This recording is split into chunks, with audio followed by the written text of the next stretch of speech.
Hey guys, Ashlane here, coming at you today sharing a great Arena 5 deck, and the reason this deck is great is because all the cards have extreme defensive utility and application as well as offensive, but this is really a great defensive deck. We're going to discuss why it is and how it's so powerful and how to play it correctly using two variations, one with the giant skeleton and one with the freeze spell. First we'll watch the freeze spell variation, and if you don't have the ice wizard, I'd recommend substituting a archer or perhaps a regular wizard. Reason why I don't want to sub a bomber into this deck is you only have the musketeer that can target air troops other than the ice wizard, so you want another air targeting unit in this deck.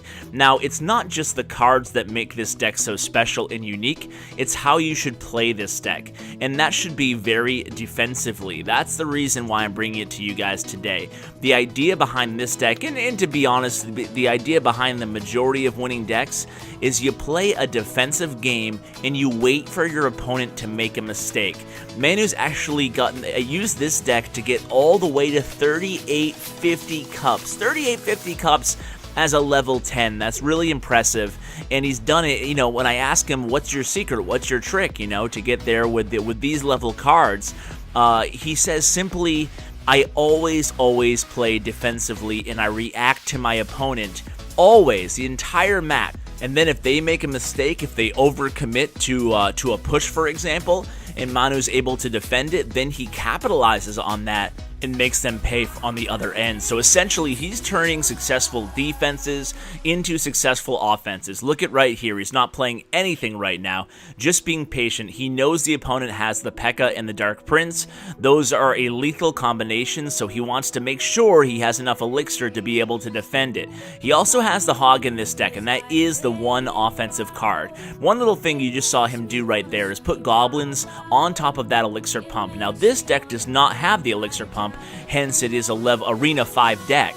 Now, the idea behind elixir pumps with this deck is, especially if you've already taken down their tower, you can go ahead and commit to taking down the elixir pump in the middle of the map like that using troops, and again, the opponent makes a mistake. And I see this pretty often. People play the elixir card the elixir pump card at the wrong time. You don't play the elixir pump card when you know that your opponent has full elixir on their end, because it's hard to recoup that elixir right away, and it puts you at a pretty decent deficit. So you really want to be careful when you're using the elixir pump card.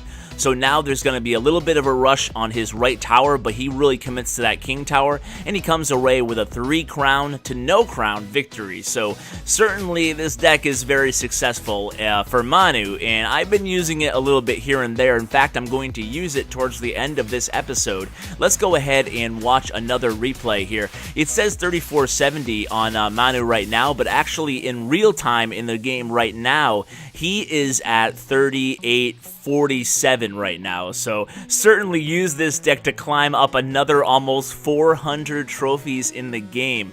And like I said, you can't just pick up any of these decks. This goes with this deck and every deck that I share with you guys. You know, I share decks that a lot of my clanmates or myself have had a lot of success with, but it doesn't necessarily mean you can just pick up the deck and immediately start having success. I really put the barometer at around 10 to 15 matches with a one single deck before you can really get a handle on how to properly use it. Sometimes you don't even realize that you're learning how to use the deck, and you are. The opponent here just places that Inferno Tower just a hair too late, and Manu makes him pay with that very well-timed freeze spell there. And now, when you can get the Valkyrie on those towers, she actually does a decent amount of damage. And even with that Frost Wizard, look at that. He was able to take down that, take a lot of hit points off that tower. So very good job there. And again, he's going to reload defensively. He did not overcommit to that offensive push. And that right there, guys, is the key to this game. You don't want to overcommit. Take little nibbles at towers. Don't necessarily drop all your troops, because let's face it, it's human nature when you think you have your opponent on their toes, on their heels, you say, hey, let's go for gold here. Let's drop all my cards on that lane. And then guess what? The next thing you know, you find them actually defending your push, and then they have a push of your own and you have no elixir to defend it. Either that, or they'll do a push in the opposite lane offensively, and again, you've overused your elixir and it puts you at a big disadvantage. So know your elixir cost of all the cards when you're playing against an opponent. Look at this deck. It's so well balanced, and he really has an answer to everything the opponent throws at him.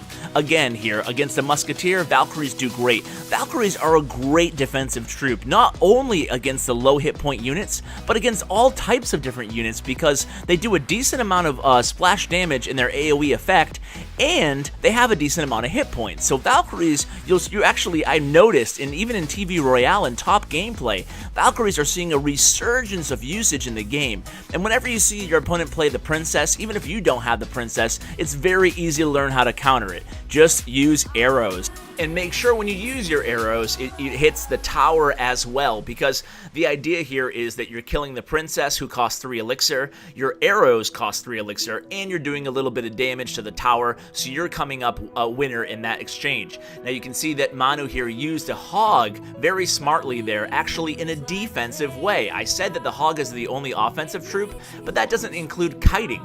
He used the Hog there to distract all those barbarians away from his tower, buying him some more time because the match was almost over. Let's go ahead and let's see. Should we watch another Manu replay, or should we go ahead and play this deck ourselves here?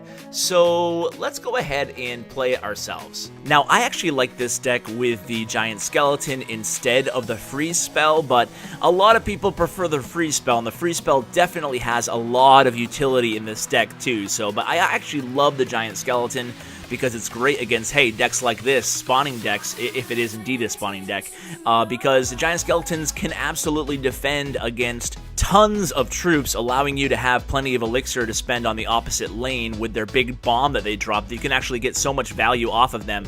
So at this point, I'm just going to defend a little bit here. Again, trying to play very patiently here, but I am full of elixir, so let's going to go ahead and try to sneak this Giant Skeleton in. And again, just trying to just hold off a little bit. I'm going to use some arrows here, try to chop into the... That was perfect timing there. Got that Princess down. Now I'm going to try to sneak into this right lane because I'm pretty sure he is very low on elixir from defending against that Giant Skeleton. Okay, so I said to play very passive, and I'm playing a little bit aggressive here, but I just sensed the opportunity, and I tried to seize it, and it looks like I'm going to come out all right. So I'm going to play Barbarians over here and take care of this Ice Wizard. I'm going to trail it with an Ice Wizard of my own. He uses a Fireball. He's got to be really low on elixir right now, but the pump is going there, so he can't counter my Ice Wizard, so I'm going to get a couple hundred hit points off that building before that Valkyrie takes it out.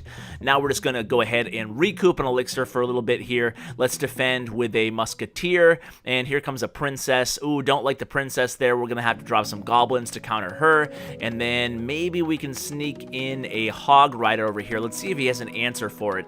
Like I said, playing pretty aggressive, but you do have to play a bit more aggressive against these spawner decks, especially before you get to the last minute. That would be the only recommendation I would have against spawner decks. To beat them, you really need to hit them hard in the first 2 minutes, because in the last minute, that's when they really shine. It doesn't even look like this is a spawner deck. It looks like it just happens to be a deck with a Goblin Hut in it. Anyway, he has the Valkyrie card. Let's go ahead and take our time here. Now we're in the last minute here. I have that tower decently damaged. Let's see what he does here. I'm going to drop some Goblins over here. Instead of arrows, he's using a Fireball. Not too worried about this. Going to drop the Valkyrie. She's going to take down that Princess card.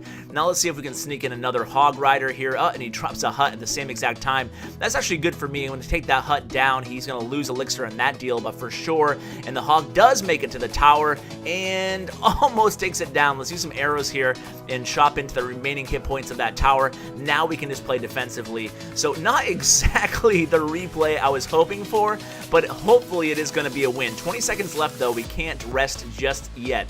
Let's go ahead and try to kite this P.E.K.K.A. up a little bit with some Goblins, some Barbarians on him as well. They'll chop way down his hit points there. It looks like he's crying. It looks like we're going to pull this one off. Just to add insult to injury on the defensive front, we'll drop a Giant Skeleton there. There's no way he takes him down. And there it is. It's a 1-0 crown victory. Anyway, guys, I hope you enjoyed these decks. That was a faster, more aggressive variation of it, but the idea here is don't do as I say, not as I do, okay? Basically, try to play defensively and let the battle come to you. Pick and choose your spots to go on offense when your opponent is low on elixir. So, guys, thanks so much for watching. Wishing you the best of luck. As always, take care. We don't play for fame, we don't play for cash. We just play for the glory and the clash of the ash.